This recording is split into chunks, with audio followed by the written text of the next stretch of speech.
tukuŋŋaanyiza wano ku Investors Protection Unit olw'okuba President, His Excellency President Yoweri Kaguta Museveni yateekako ekitongole kino nti kikwataganye ebitongole byonna ebya gavumenti okulaba nti buli yenna ayongera omutindo mu Uganda takeerezibwa, tabbibwa, ate n'ebyataddemu omutindo bireme kwonoonebwa oba okukeerezibwa oba n'okubbibwa. Tukwatira wamu n'abo abalwanyisa obulyake n'obuli bw'enguzi okulaba nga kyonna ekiri mu Uganda tekibbibwa ababbi oba ababi. So tutudde wano olwaleero okubuulira abannansi nti obuweereza bwonna bujja kugenda mu maaso mu nnaku zino ez'okukuba akalulu.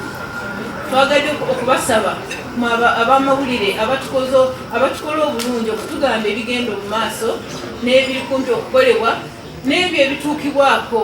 Tubasaba timubuulire abannansi okukuuma eddembe buvunaanyizibwa bwa buli munnansi.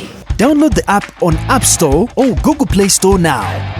Vision Digital Experience, the future of media.